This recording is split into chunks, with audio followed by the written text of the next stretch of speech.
Station 101.5 Radio, Trusted Station and Batman Radio Broadcasting. This is Maven Larga and this is Casey Police at your service. This is MOE Station 101.5 Radio Broadcast. Time check, 12:30 in the afternoon. Radiants represent Cavite Province to compete with Batangas Regional Athletic Association Meet 2024. Radiants train for weeks for the upcoming competition of the sports volleyball. As they won inter-private competition with their rival St. Jude Parish, they successfully moved up to Ducal Meet competing with public school. After their victory, their record right up to the West Cavite Sports Unit. Break Neon won as they sweep the game to advance in the Regional Athletic Association Meet. As they compete with Lipa Batangas located at San Pedro, Laguna, Break Neon won 2 sets to 5 and earned silver medals in provincial meet. Break Neon proudly represents Santo Niño de Prada Academy as their dedication and eagerness to win in this competition. This is Maven Largo reporting in Station 101.5. Thank you, Maven. They are really close to the championship. Yes. Can you imagine how close they are? Yes, but anyways, moving on, let us hear the statement of one of the players who participated in Regional Athletic Association Meet 2024. Good morning, Mr. Kim Satterley-Guzman. I know that you all work hard to achieve the gold medal for the Regional Athletic Association Meet. But let me ask something. How do you feel when you are playing and competing with the Batangas for the championship? Of course, nandun yung pressure habang naglalaro, hindi ito mawala sa team. Pero as the game goes by, hindi mo mararamdaman yung pressure eh. Because habang naglalaro ka, nabigit mo yung school, yung pride, hindi mo mararamdaman yung pressure. Mas iisipin mo kung paano manalo. Hindi ko Batangas yun. Kilala sila sa ganun na laro. So, syempre, kami na baguhan. Kailangan namin makipagsabayan, kailangan namin sabayan yung laro nila.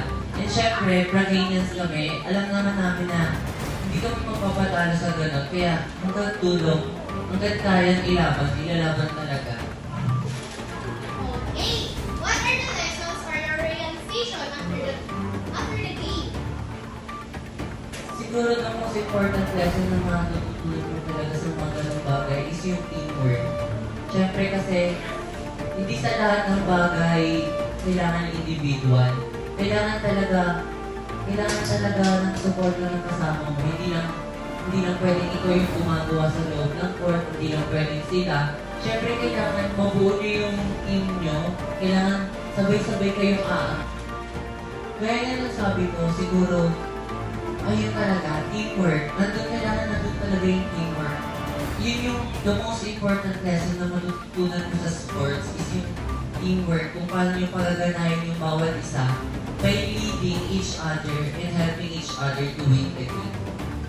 Okay, so what is your message or advice to the aspiring athletes right there? Siguro yung message ko sa bawat isa is huwag kayong mawawala ng confidence. Huwag kayong mawawala ng confidence sa sarili nyo. Huwag yung alisin yung tiwala nyo sa sarili nyo because doon nagsisimula yun eh. Kailangan mo muna magkaroon ng tiwala sa sarili mo na harapin yung mga bagay na gusto mo talaga. Kung gusto mo talaga mag-volleyball, i-pursue mo. Huwag kang makatakot subukan yung mga bagay na hindi mo pa nagagawa. Saka, kailangan may motivation ng sarili mo na magpapalakas ka. Hindi lang dahil gusto mo. Isipin mo yung team mo. Isipin mo kung paano mo mabibig yung team mo, kung paano mo mapapalakas yung bawat isa. Ayun lang. Alright, thank you for the motivation. And that's time for yours. Thank you, Jen. And that was all the news. This is Casey Police and this is Maven Larga saying that there really can be no peace without justice. There can be no justice without truth unless someone rises up to the truth. Again, this is Maven Larga and this is Casey Police And this is General Evangelista. reporting to the MLE Double P Station 101.5 Radio Broadcasting.